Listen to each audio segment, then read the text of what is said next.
Gaza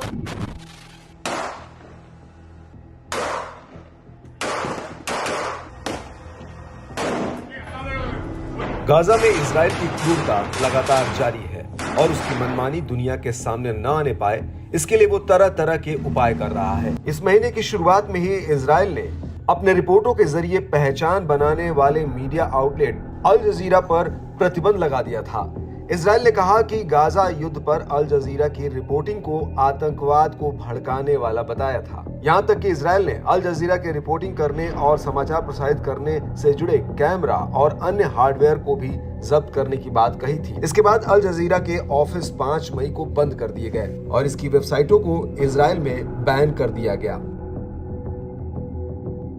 अब Israel ने अमेरिकी समाचार एजेंसी एसोसिएटेड प्रेस एपी का सामान जब्त कर लिया है। इजरायली अधिकारियों ने मंगलवार को गाजा में एपी के उस ठिकाने पर छापा मारा जहां से उसके कर्मचारी लाइव कर रहे थे।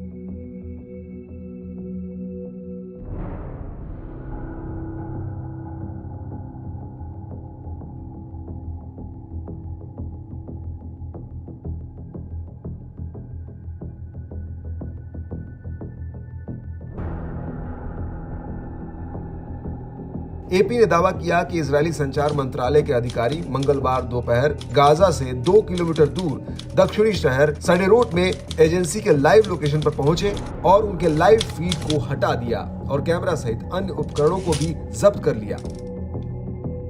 एपी के कर्मचारियों को संचार मंत्री श्लोमो करही के हस्ताक्षर वाला एक दस्तावेज दिखाया जिसमें आरोप लगाया गया कि समाचार एजेंसी देश के विवादास्पद विदेशी प्रसारक कानून का उल्लंघन कर रही है। एपी ने यह भी खुलासा किया कि उसे गुरुवार को इजराइल से लाइव ट्रांसमिशन रोकने का मौखिक आदेश भी मिला था, लेकिन उसने ऐसा करने से इनकार कर दिया था। अल जजीरा भी एपी के लाइव फीड की सदस्यता लेने वाले कई ग्राहकों में से एक था।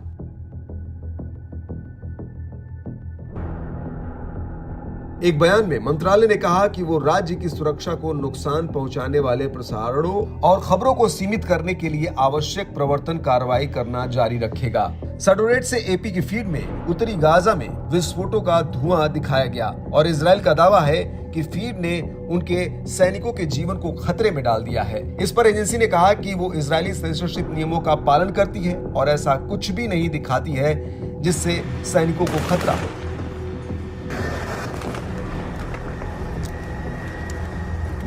एजेंसी के कॉर्पोरेट कम्युनिकेशन की वाइस प्रेसिडेंट लॉरेन ईस्टन ने कहा कि इजराइल ने जो उपकरण जब्त किए उसका खबरों या लाइव फीड से कोई मतलब नहीं था, बल्कि इजरायली सरकार मनमानी कर रही है। उन्होंने कहा कि हम इजरायली अधिकारियों से आग्रह करते हैं कि वो हमारे उपकरण वापस कर दें, जिससे हमें अपना लाइव फीड बहाल करने में मदद मिले, जिससे कि हम दुनिया भर के हजारों मीडिया आउटलेट्स को महत्वपूर्ण विजुअल जर्नलिज्म उपलब्ध कराना जारी रख सकें।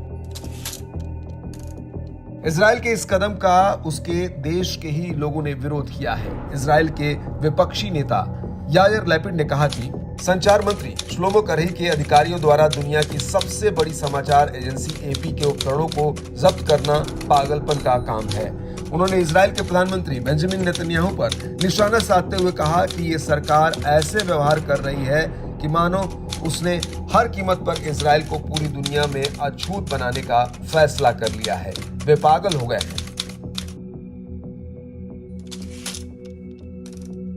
इस मामले में अमेरिका ने भी टिप्पणी की है। व्हाइट हाउस के एक प्रवक्ता ने कहा कि हम इस कार्रवाई पर चिंता व्यक्त करते हैं और एपी के उपकरण वापस कराने के लिए इजराइल की सरकार से सीधे बातचीत कर रहे हैं।